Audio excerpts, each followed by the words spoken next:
خداوند کے زندہ اور پاک کلام میں سے ایوب کی کتاب اس کا 37واں باب۔ اس بات سے میرا بھی دل کانپتا ہے اور اپنی جگہ سے اچھل پڑتا ہے۔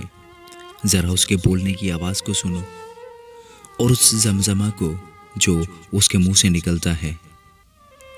وہ اسے سارے آسمان کے نیچے اور اپنی بجلی کو زمین کی انتہا تک بھیجتا ہے۔ اس کے بعد رات کی آواز آتی ہے۔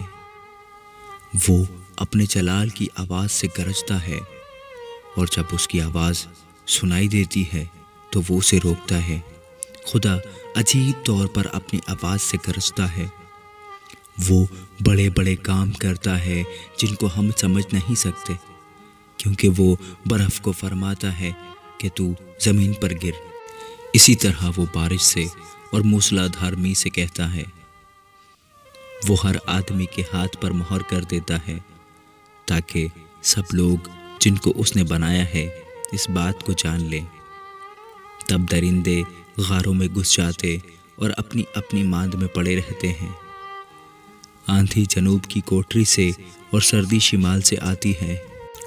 خدا کے دم سے برف جم جاتی ہے اور پانی کا پھیلاؤ تنگ ہو جاتا ہے، بلکہ وہ گھٹا پر نمی کو لادتا ہے اور اپنے بجلی والے بادلوں کو دور تک پھیلاتا ہے۔ اسی کی ہدایت سے وہ ادھر ادھر پھرائے جاتے ہیں، تاکہ جو کچھ وہ انہیں فرمائے اسی کو وہ دنیا کے آباد حصہ پر انجام دے۔ خواہ تنبیہ کے لیے یا اپنے ملک کے لیے یا رحمت کے لیے وہ اسے بھیجے۔ اے ایوب، اس بات کو سن لے، چپ چاپ کھڑا رہ اور خدا کے حیرت انگیز کاموں پر غور کر۔ کیا تجھے معلوم ہے کہ خدا کیوں کر انہیں تاکید کرتا ہے اور اپنے بادل کی بجلی کو چمکاتا ہے؟ کیا تو بادلوں کے موازنہ سے واقف ہے؟ یہ اسی کے حیرت انگیز کام ہیں جو علم میں کامل ہے۔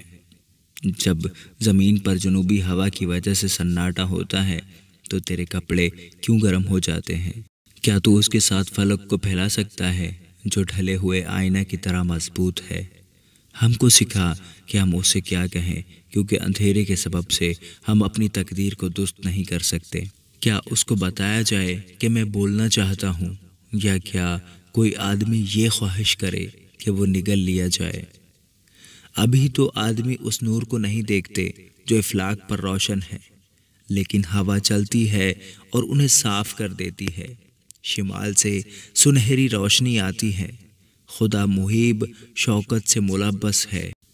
ہم قادر مطلب کو پا نہیں سکتے۔ وہ قدرت اور عدل میں شاندار ہے اور انصاف کی فراوانی میں ظلم نہ کرے گا۔ اسی لیے لوگ اس سے ڈرتے ہیں۔ وہ دانا دلوں کی پرواہ نہیں کرتا۔ آمین۔